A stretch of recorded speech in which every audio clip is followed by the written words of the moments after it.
আলাইকুম প্রিয় দর্শক, আশা করি সবাই ভালো আছেন এবং সুস্থ আছেন।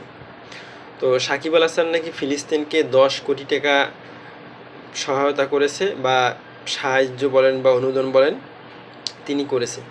আসলে এটা কতটুকু সত্য কতটুকু মিথ্যা সেটা কিন্তু আমি জানি না, কিন্তু আপনাদের কাছে এই প্রশ্নটা থাকলো আসলে কি ব্যাপারটা সত্যি নাকি মিথ্যা।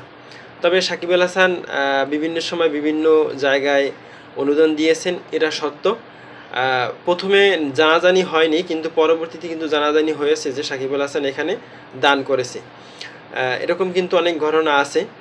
সাকিব আল হাসানের এলাকায় একটা মসজিদ করেছেন, সাকিব আল হাসান নিজের টাকা একটা মাদ্রাসা চালিয়েছেন, এতিমখানা চালিয়েছেন, কিন্তু অনেকেই জানে না। যখন নির্বাচন করেছিল, এই যে গত নির্বাচন হলো, সেই সময় কিন্তু এই ব্যাপারটা জানাজানি হয়েছিল। তার এলাকায় খোঁজখবর নিয়ে দেখা গেছে তিনি একটা মাদ্রাসা করে দিয়েছেন এবং একটা এতিমখানা চালান তার নিজ অর্থায়নে, সেটা কেউ জানে না। যাই হোক, সেটা অনেক ভালো যে তিনি একটা মাদ্রাসা চালাবেন, এতিমখানা চালাবেন, কারণ তার অনেক টাকা আছে বা তার সেরকম অ্যাবিলিটি আছে। আর অনেকের টাকা আছে কিন্তু তারা কোথাও টাকা দিচ্ছে না বা কোথাও সাহায্য করতেছে না, কিন্তু সাকিব আল হাসানের টাকাও আছে আবার মনও আছে। আবার কিন্তু সাকিব আল হাসান বিভিন্ন সময় বিভিন্ন কাজের জন্য বিতর্কিত হয়ে থাকেন। যাই হোক, আমি এই কয়েকদিন ধরেই এই নিউজটা আর কি দেখতেছি।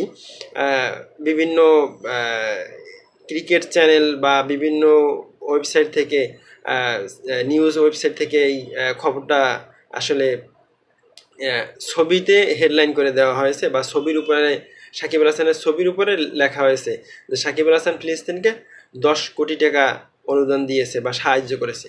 আসলে এটা হতেও পারে, কারণ সাকিব আল হাসান কিন্তু নেই, কিন্তু সাকিব আল হাসানের মাস্তুল ফাউন্ডেশন কিন্তু আছে। সাকিব আল হাসানের যতদূর আমি খোঁজখবর নিয়ে জানতে পেরেছি, সাকিব আল হাসান মাস্তুল ফাউন্ডেশনের সাহায্যে তিনি ফিলিস্তিনের জন্য অর্থ কালেকশন করতেছেন। তো এটাও আসলে একটা ভাষা খবর। কিন্তু এই যদি সেটা হয় যে মাস্তুল ফাউন্ডেশনের মাধ্যমে তিনি অর্থ সহায়তা নিয়ে বা অর্থ কালেকশন করে ফিলিস্তিনের ওখানে দিয়েছেন, সেটা কিন্তু হতে পারে। কারণ তাহলে 10 কোটি টাকা দেওয়া সম্ভব, এবং সাকিব আল হাসানের ব্যক্তিগতভাবেও 10 কোটি টাকা দেওয়ার মতো সামর্থ্য আছে, কিন্তু যদি মন থাকে। আসলে এরকম হতে পারে যে তিনি দিয়েছেন, আবার এমন হতে পারে নাও দিয়েছেন। এমন হতে পারে সংবাদটা হয়তো কেউ ইচ্ছে করে বা একটা ট্রেন্ডিং চলতেছে বর্তমানে, ফিলিস্তিন ইস্যু নিয়ে একটা ট্রেন্ডিং চলতেছে বাংলাদেশে বা পুরো বিশ্বেই। হয়তো এই সুযোগটা কেউ কাজে লাগাতে পারেন যে সাকিব আল হাসানের নামে চালিয়ে দেওয়া হোক, 10 কোটি টাকার অনুদান দিয়েছেন সাকিব আল হাসান।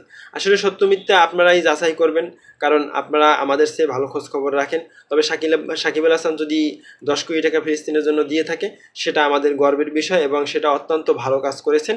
আরও যেন দেওয়ার তাকে সামর্থ্য দেওয়া থাকে, এবং সবাই, শুধু সাকিব আল হাসান না, যে যেখান থেকে পারেন সবাই ফিলিস্তিনকে সহায়তা করার চেষ্টা করেন। কেউ অর্থ দিয়ে, কেউ টাকা দিয়ে, কেউ মুখের কথা দিয়ে, কেউ মনের ভাব প্রকাশ করে হলেও ফিলিস্তিনের পক্ষে আপনারা করার চেষ্টা করেন। ধন্যবাদ সবাই।